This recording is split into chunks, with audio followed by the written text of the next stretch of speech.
you for the wonderful magic kirtan. So this is your night. So we do as you want. So take it away. Who's first? Who's got the courage to go first? Aha! Courage. Daniel will want first. But I just have a question that I've wondered for some time. Sure. Because I've heard you off and on mention that we came from somewhere. And obviously we came from God. Right? We're all part and parcel of the divine. Mm-hmm. And if we were in that perfect place that was so beautiful and so perfect, why would we leave or seek to leave? Because if it was so perfect and so beautiful and joyful, why on earth was it just ego within us that wanted to experience what it was to be, to say this is mine, or I'm in charge of this, or I own this, or this is mine, or what is it if it was so beautiful and so perfect? Why would we want to leave it? That's a sign of proper contemplation. That's, you've been thinking through this, I can tell. Because we've all come up with that question from time to time. And you gave part of the answer, really. First of all, Krishna has wired us in such a way that we can make mistakes. You see, if we couldn't make mistakes, then we couldn't choose to go away from him. If we couldn't choose to go away from him, then we would be more like prisoners, you see, than lovers. So for love to have a sweet taste, you have to be chosen. So I've used the example before, if you're the only guy in town, and all the girls are telling you you're the best looking man in town. Well, that's not it's not much of a compliment. Oh my darling, you're the most wonderful man in town. But I'm the only one, you see. So Krishna wants you to believe that you have a choice. What's the choice? There's nothing but Krishna. Everything is Krishna's energy. He's the most wonderful. He's the most attractive. He's the sweetest, you see. But he doesn't want to say that. When we say, I wonder if there's anything better than you, he doesn't want to say, look, just shut up. There's nothing better than you. There you go again with the better than me stuff. All right, what's it going to be this time? So, no, he's not like that. Not only do we start wondering, is there anything better than Krishna, but we wonder if that something better just might be me. I might be as good as, if not better. Maybe I can. Why do you, Krishna, get all the attention? That's all I hear. Krishna this, Krishna that, Krishna, Krishna, Krishna. Here we go with Krishna. What about me? You see, maybe I could be in the center and have everybody's attention. So, we can't do that there. So we have to come here to do that. So that's our attempt. We're here attempting to outdo everyone else. The competitive spirit to be the center of attention. We become our own, first of all, we become our own center of attention. And then we want everybody else to share that sentiment. We want everybody else to see us as the center of their attention too. You see. A good example I heard, I don't remember where I heard this, but a good example, what happens, it's like, let's say you're in the spiritual world, you go into the forest of Goloka Vrindavan, and you're picking flowers for Krishna. And you're seeing this flower, oh, this is so beautiful. And this one is so beautiful. And you see one that's extra specially beautiful. And you see, oh, look at this beautiful flower. This is fabulous. I wonder how this flower would look in Krishna's turban. Hey, wait a minute. I wonder how this flower would look in my turban. And then you think, no, it would look better in Krishna's turban. So that's the whole trip through the material world. It's basically like that. And I'm wondering, what about Krishna? What about Krishna? Hey, what about me? And then we come to our consciousness comes together. No, what about Krishna? And in that thought, while we're contemplating how it would make me beautified, how it would benefit me, the living entity leaves the spiritual world, He comes to the material world, goes through billions and billions of births, becomes realized again, and he's pure devotee, chants Hare Krishna, and returns back to Godhead. And that just looked in that little second. It's like that. You know, we don't sit around and think, oh man, I remember when I was a snake, or when I was a dog, and when I was this and I was that. It's not like that. If you think of the material world, you think it's not so good because it's away from Krishna. You see, I don't want to be away from Krishna. You see what I mean? So you're allowed to go away if you want to. There's no place to go, but he gives you this minute independence. It's just very minute, you see. And allows you to make mistakes. It's a mistake to go away from Krishna. But do we know about birth, old age, disease, and death before we came? No. We No. We're not focused on that. We're focused on putting ourselves in the center. We want to become number one. Numero uno. And we think we are. Everyone thinks they're a little special. We are special. When we're liberated, when we're with Krishna, we're extremely special. But in the material world, in material consciousness, there's nothing special. You know, maybe one special, it's like what is it they say? Everyone gets their 15 minutes of fame. Andy Warhol said that. Was it? Yeah. Yeah. So, what's so special? You know, somebody may become very wealthy, and then ultimately somebody will become more wealthy. Someone is very famous, ultimately somebody will be more famous. And I remember when we thought the Beatles were the best thing that could ever happen. Nobody will ever equal the Beatles. Well, that was 1969 when they broke up. So, of course, there never was anybody.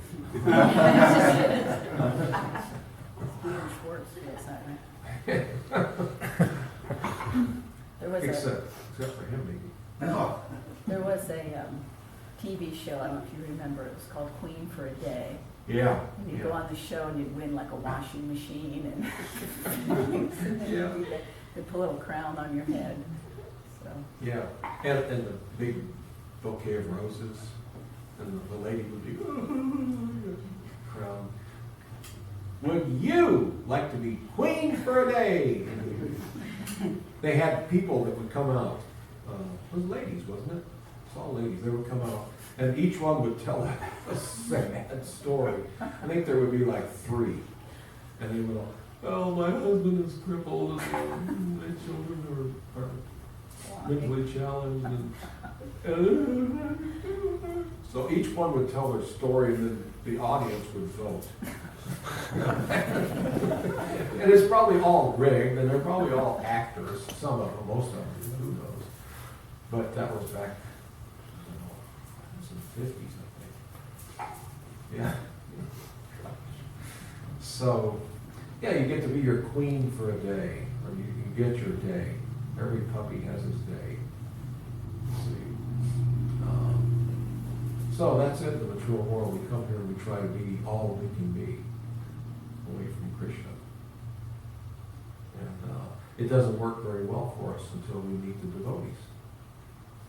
When we come in contact with Krishna's devotees, then all of a sudden we start to suddenly realize where we are. We start to understand, you know, this isn't so good. I'm an illusion. I've been thinking all these crazy things and none of them are true. So we start to understand the truth. You know, I'm really a part and parcel of Krishna, an eternal servant of Krishna. So therefore, now that I realize that, I want my position back. I want to go back. I wandered away so far. You see? The thing of it is, we're really not that far away. It's our consciousness that's far away. Krishna is here with us, and he's ready to go any minute. You know, he wants you to come back now, but you've got to make your own choice. But through the process of coming to the material world, we become attached and conditioned, and it gets ingrained in us that we belong here, that we're part of this place. This is my home. I'm American. You know? I'm a man, I'm a woman, I'm a this, I'm a that. I'm an engineer, and I've got to be as good as I can get and get all I can before somebody else gets it. See? So when we hear this truth, it takes us a while to digest it and to start making the right decisions. We made the wrong decisions. So now, and we're so used to making the wrong decisions because we're convinced that we are these bodies and that we are part of this world. It takes us a while to change that around, see, and start making the right decisions. The right decisions are accepting the things that help us go back to Krishna and rejecting the things that might prevent us from going back to Krishna. You see? In the material world, we accept things that we think will gratify our senses and reject things that we feel useless as far as sense gratification. Does that make any sense? But I think that you begin to open your eyes as you get older. You start seeing people dying around you, uncles, aunts, cousins, grandparents, parents. Wow. It's like all of a sudden the light bulb goes up and says, it's going to be my turn one day. Yeah. It's like, oh, where am I going? What's going to happen to me? The sobriety of age.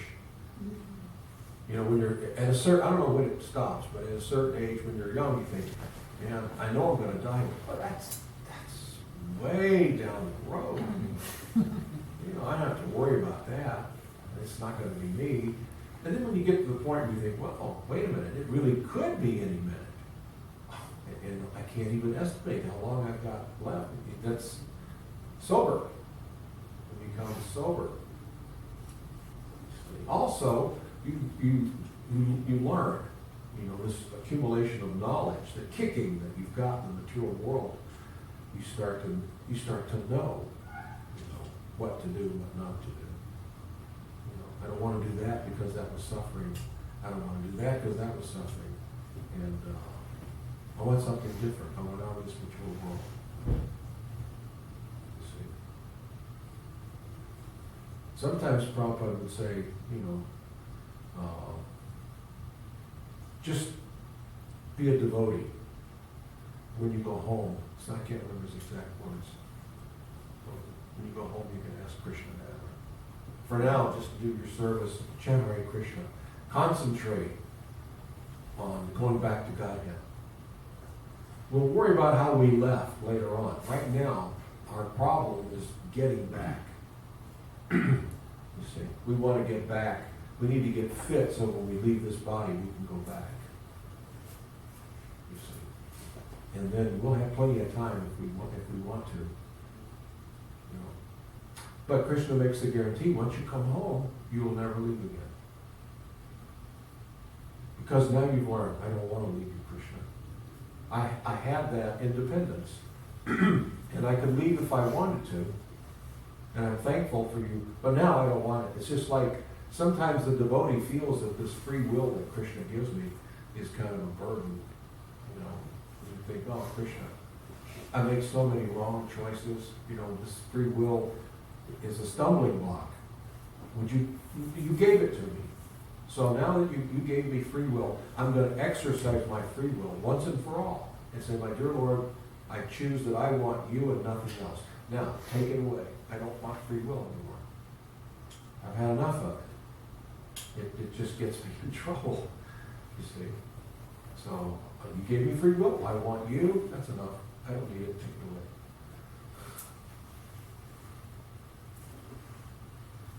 What else?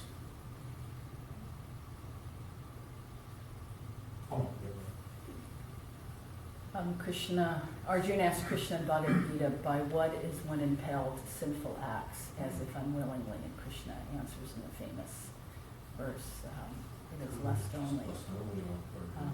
But specifically, I was thinking about, why do people lie?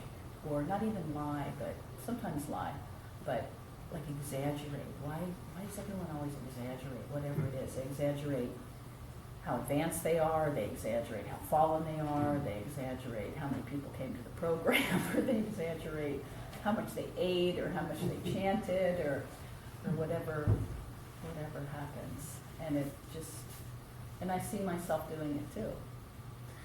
Well, we get away from Krishna. We find ourselves in this material world.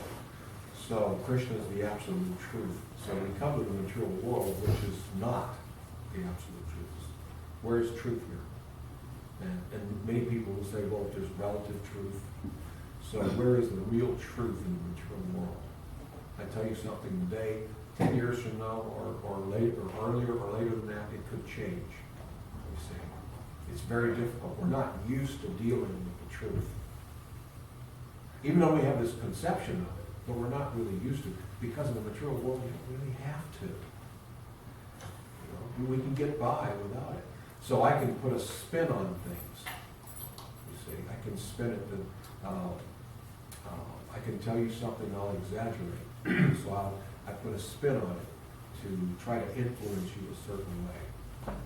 Because I'm dishonest and I haven't discovered the absolute truth yet.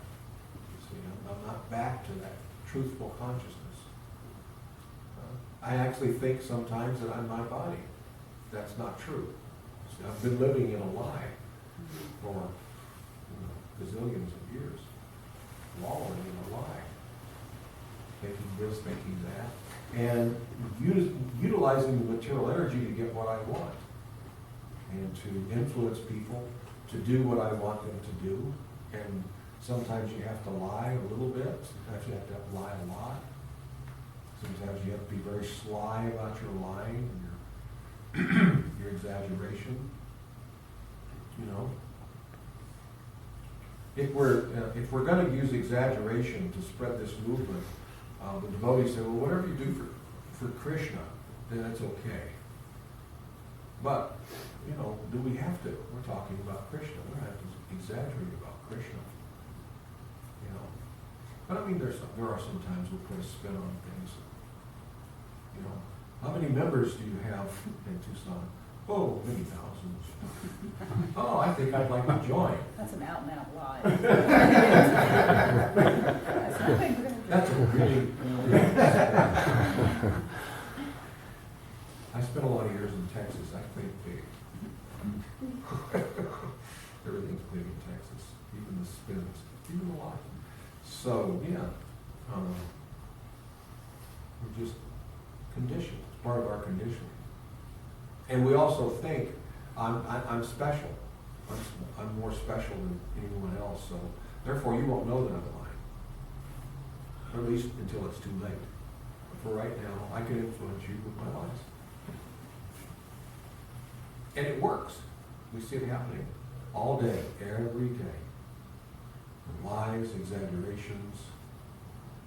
It's like in in higher level sales, like when you're selling a service and you're going to get a client for a long time. You have to keep it for a long time. Then you can't lie. You know, it's not. You lose your reputation if you told lies because they depend on you for information. They buy your service and they're going to be giving you money every month and you want to keep them forever. So you got to become their friend and their ally. But it's permissible for you to polish without spin. You know, like it's just like if you're going to sell your car. You run it through the car wash, put a couple of coats of wax on it, buff it up, and make it shiny. You know, you polish it. So you're not. It's still the car, and you're not lying, but you've made it look as good as you possibly can. You know, without. You know, you're pushing a little bit, but it's acceptable, and that's okay. You know. So when we present ourselves or our temple or our philosophy, we can shine it. You know, just polish it up as much as we want, but we don't have to really exaggerate. Although sometimes it's fun to exaggerate. You know, I mean, you know, in kind of in jest. But it's hard not to, isn't it? It's hard not to exaggerate sometimes. And a tool that we use sometimes, I find myself using exaggeration, is like when I'm talking to somebody who's thinking negatively, you see. And so here's the middle, here's the truth, and they're over here. So I'm thinking well, I need to be a little over here to kind of get you to come up to the truth, because they read negativity in whatever you say. So you have to spin it a little bit for them. It's probably not good, but I find myself doing it sometimes. It's okay. But yeah, it's an important verse. You know, what makes us? Why do we find ourselves doing things as if we were forced to do it? It's lust only. 3:23. It's 3:37. 3:30. Okay, yeah, it's 3:36. And then from there, from all the rest of the chapters, Christian is talking about lust, the all-devouring lust, because the material lust can't be satisfied. You'll never be satisfied under any circumstances. So your hankerings just burn and burn. So that it turns into what? What happens? What does it turn into? Anger. Anger. You know, anger. You're angry now. First I couldn't get my material desires satisfied. So now I'm angry. So now my anger continues to grow because I'm still not getting my material desires met. So then what happens? Delusion. Delusion. I become deluded. So, are there any deluded people in this world? No. We meet them. You see? You see deluded people. So we're dealing with people in delusion. You know, so sometimes we have a tendency to use a little bit of spin. You deal with somebody that's deluded, and we're trying to spin them, exaggerate a little bit to get them out of it. Maybe that's not the best.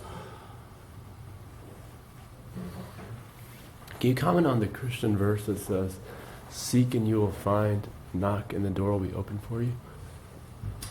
Oh, yeah, let's see. Seek and you will find, knock and the door will open. Well, you know, basically, Krishna fulfills all desires. You know, even our desires to go away from it. We desire to hide from Krishna. And he'll fulfill that desire too.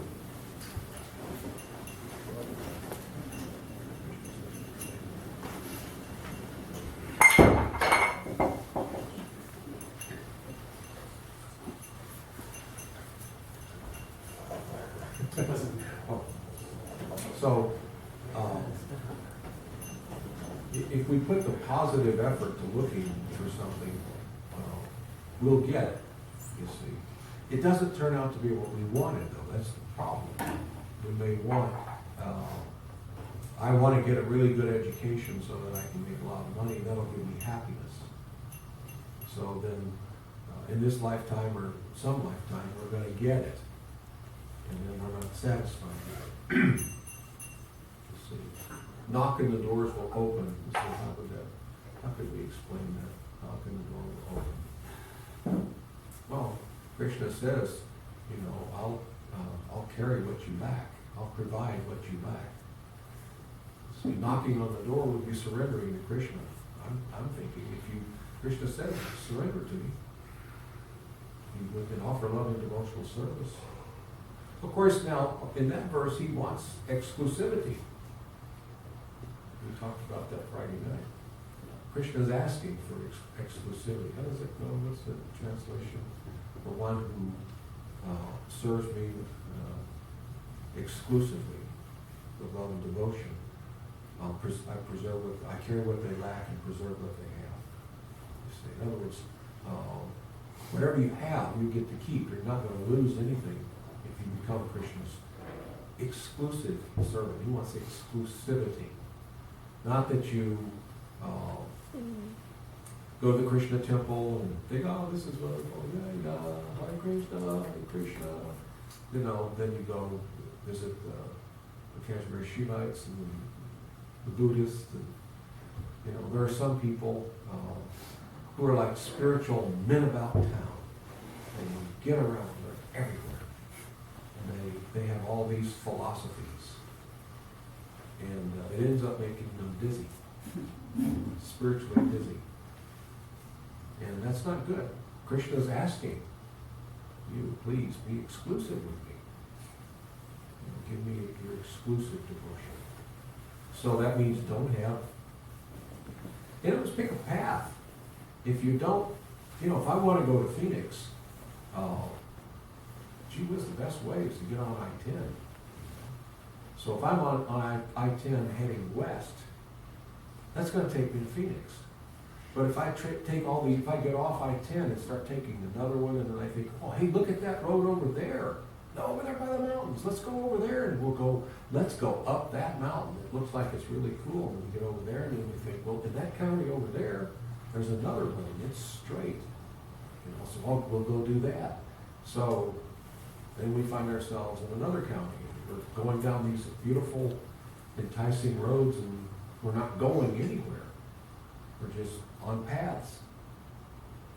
What can be said for people who are just taking paths? They're not serious. Krishna's smart enough that he can figure that out. You're not serious. He's not cheap. He doesn't want you to date everybody in town. He wants exclusivity. In other words, that's when the relationship goes to the next level.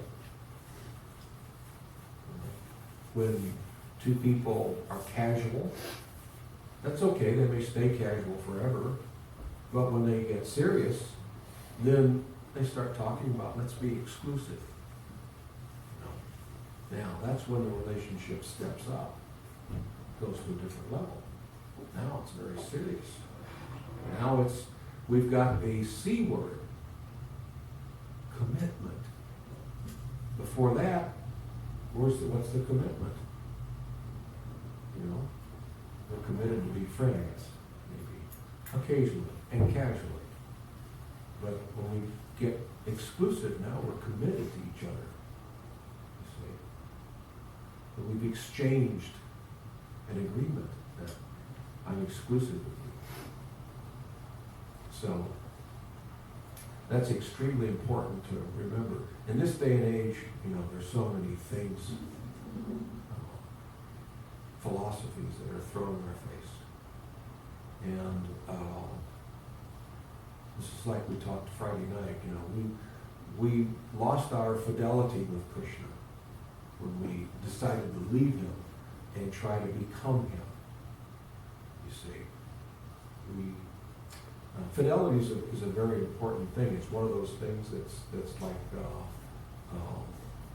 a lack of truth in the material world. People make commitments. I love you, I want to marry you, and all to death do us part. All those, and then, after some time, attain fidelity. Make a promise and keep it. You see, and this trying out different philosophies is a symptom of that fidelity. It's like sleeping around, as they say. Spiritual sleeping around. It's like this Krishna Das, this singer, the Mayavadi guy. He refers to himself as how does he put it? A spiritual slut. He does. He really said. He says that he describes himself as that because he tries all these philosophies. I'm not committed to anyone, and he's proud of it. You see, so it's spiritual sleeping around, that's it. Spiritual slut, he calls himself. So, when we get serious, we get committed. If we get serious in our relationship with Krishna, we commit to it. If we can't do that, then how will we ever go back to it? He's not cheap. He's a pretty smart guy. And he can figure, let's say Krishna's got great intuition. Like Santa Claus, he knows when you are sleeping, and he knows when you're awake. He knows when you've been bad or good. So be good, for goodness sake. You think Krishna doesn't know your heart? We may fool ourselves, but we're not going to fool Krishna. We may think that I'll sit with the Buddhist one day and I've got them fooled, and then I'm, you know, then I'm with the Hare Krishnas, I've got them fooled, and then I'm with the Christians, and I've got them fooled. Everyone, they all think I'm really into it. I've got them all convinced, you know. You see, except for Krishna. He said, don't give me that. I know your heart. You see, I can see where you are. So, yeah, it's important. It's important. If we'll do that, if we'll give Krishna exclusivity, love and devotion, then he'll provide. He'll open the door. He'll give us. I'll provide what you like. I'll give you anything. Anything. Krishna's willing to bend over for us, bend over backwards for us. You see. Yeah. Excuse me. My longtime friend from Flagstaff, Evan Norris, neuro doctor, and studied with Howard Bloom in New York. Howard Bloom's the atheist. Yeah. They lived with him for only 2 weeks. He was supposed to be with him for like 3 months. It was really bad, really hellish staying with him apparently. And we've been friends throughout the years, and he knows I'm very attracted to Krishna. And so finally now he's like, okay, Sean, what's this, the Krishna business? So knock and the door will open. Knock and what's the... Yeah. So is it good that sometimes people go on these paths, like the spiritual wheel of fortune, so to speak, to kind of like really calibrate for them what is truth? And you're like, I'm actually really grateful he lived with Howard Bloom, because I don't think he's just absorbing the Gita like osmosis, like he's just really absorbing it now, because it's the antithesis of what obviously Howard Bloom was teaching. Yeah. And so can it be a good thing to encourage someone then to go, okay, you will, here's this path, and maybe, because I was very like, I didn't want to hear it. I'm like, oh no, Howard Bloom, he's gonna, Well, about the only thing you can do is to state your philosophy, and be who you are. That's why it's important to pick a path. You can't have like a whole basket full of hats. And they start talking spiritualism. You say, oh, look, hey, wait, let me see. Okay, here's my Hare Krishna hat, And they talk, well, hold it now. Here's my, Christian hat. I have all these hats, So how credible are you? What are you committed to? So if we're going to preach, we have to clean our act up. We have to decide. We have to be consistent. You see, that's what intelligent people look for. They look for consistencies. It's just like in marketing. They taught us in school, in the schools that they sent us to for marketing, that you're going to be dealing with high-powered corporate executives, and they're very good at lying, misleading. So you have to be able to see through that. You have to be, and how do you do that? You look for consistencies. You see, if someone is continually saying, "Well, I can't do what you're asking me to do because," and they're on the same path, but if they start giving you these answers that kind of jump around a little bit, then there's inconsistencies in their line. You see, so I'm wasting my time with this guy. You see, well, Krishna is at least that smart when you say inconsistencies. But on the other hand, if someone is extremely consistent, well, now you've got to believe that guy. He's committed. He's convinced. The reason why we're not good at making commitments is because we're not convinced. We have lack of conviction. We're not fully convinced. So I want this, and I want that, I want this, and I want that. I haven't made my mind up yet. And that's okay if you say to the world, I don't know. I haven't made my mind up. Hey, what's your philosophy? Gee whiz, I don't know. I like them all. Oh, you're not committed. I'm not committed. I don't know. Yes. Why were all these distractions created? Like, if Buddhism is one that really confuses me. Like Krishna came in the form of Buddha, Mhm. but why would he do that if it's just a distraction from himself? Well, at that time, in the Vedas, it allows animal slaughter for burnt offerings, animal sacrifice, you see. So, but that's kind of rare. It's something that doesn't happen. You know, it is a rare thing. It's for prior ages too.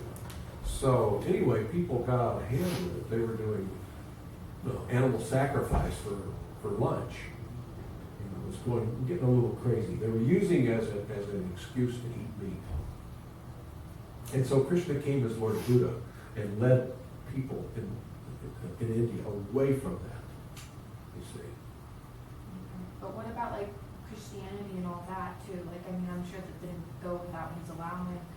And why did all these distractions come? Well, it's been Christianity, for instance. I'm convinced that Lord Jesus Christ came to bring people to Krishna.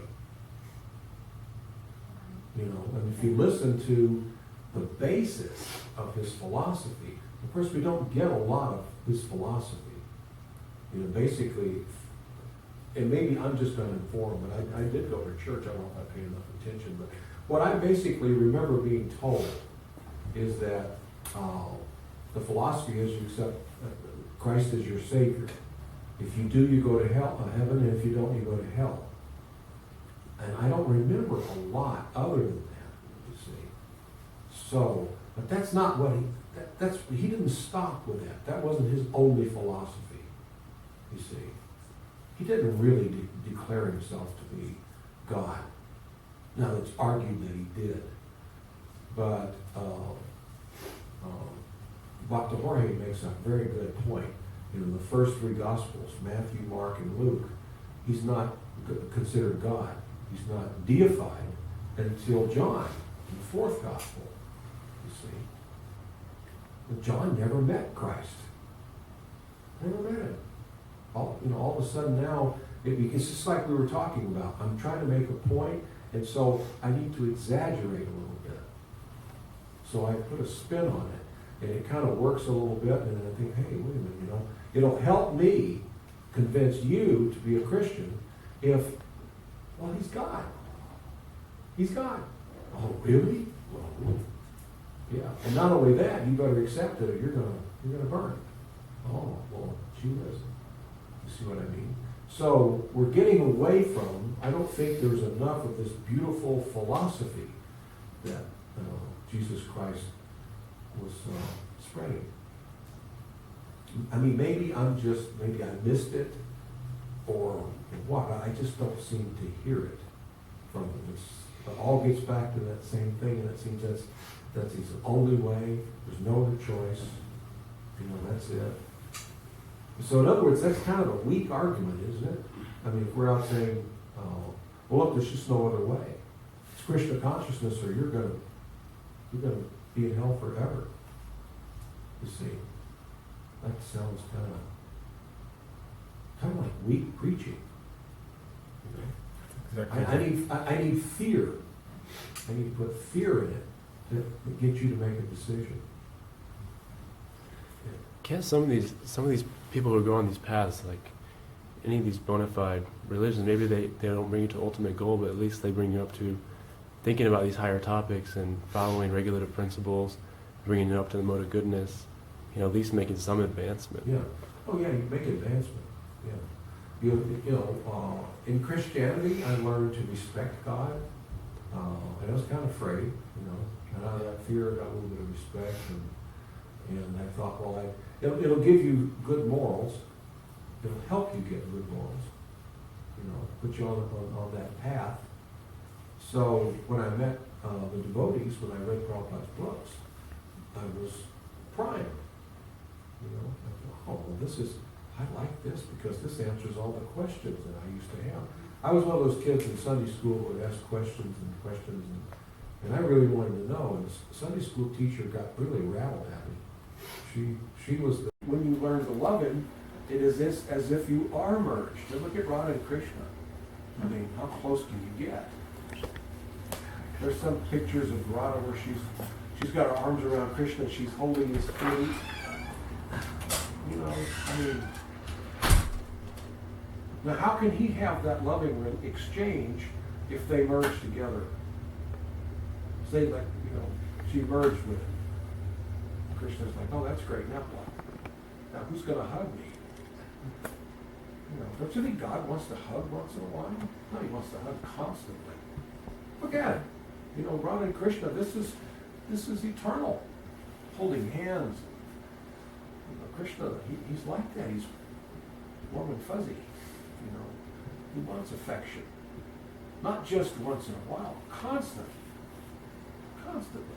With you. He wants it with you. He doesn't want it to ever stop. That's what he wants. So when we become spiritually mature, we want the same thing God wants. You see? He doesn't want all reverence. He can get that. You see? He could demand that. All he had to do is descend right now.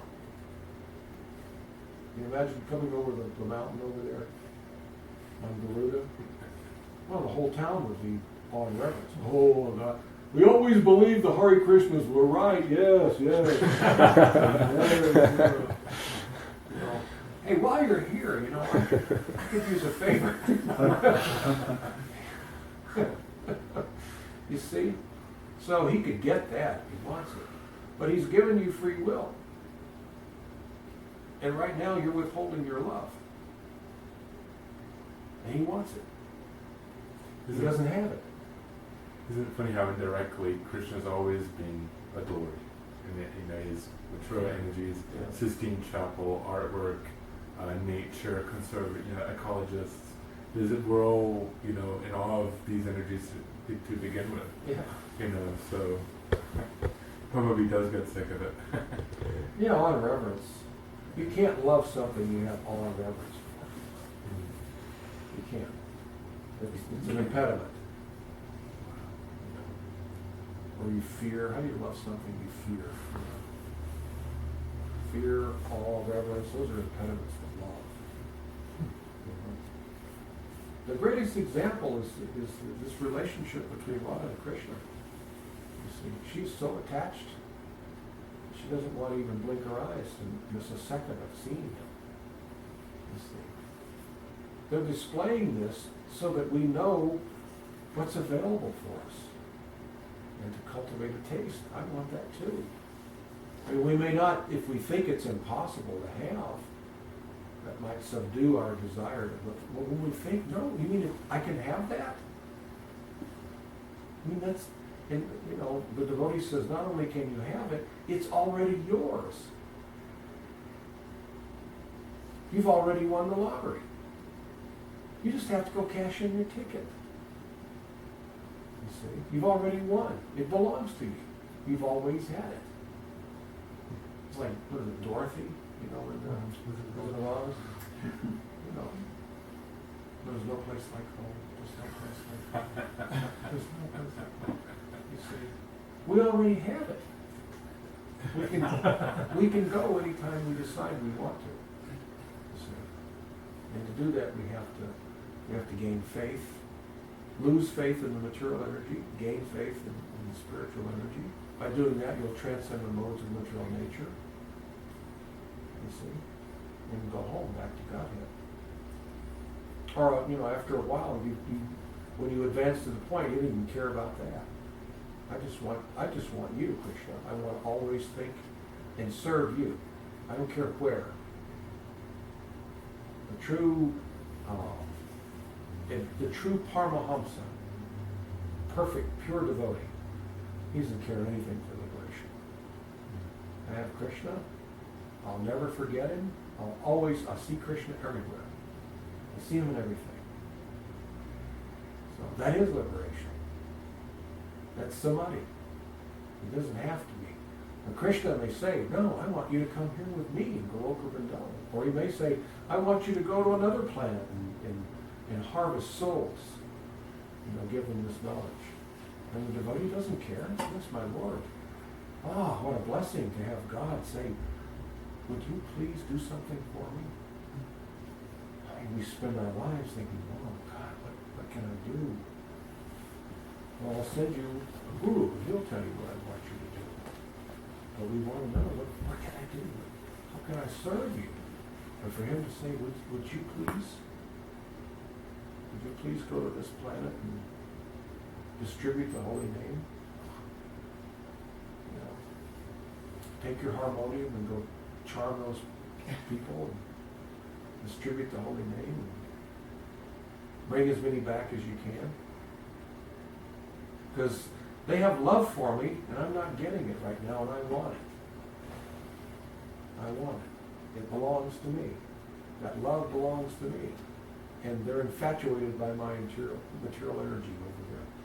And I need you to go help them. I want that love back. I don't have it. And I want it. And I'm used to getting what I want. Yeah. So, what exactly are the Rudras and Krishna? This talk about the frustration that the living entities won't turn back. They keep on, just going through the material energy, and the frustration of Krishna. What exactly There are is? certain living entities that will dig themselves so deeply into the material nature and become so low, so immersed in the mode of darkness. They sink so low that practically they're going to be here so long, we could say they'll be here for eternity. Because they'll be here so long, creation after creation after creation, hundreds of billions of years for each creation. And the creation is created and annihilated, and created and annihilated. And these people are still here. They're so stubborn and they've sunk so low. Ultimately, so far in the distance of time, they'll be liberated. So far away that we can't even wrap our minds around how long it'll take. But it's not like Krishna is punishing them. They have sunk so low.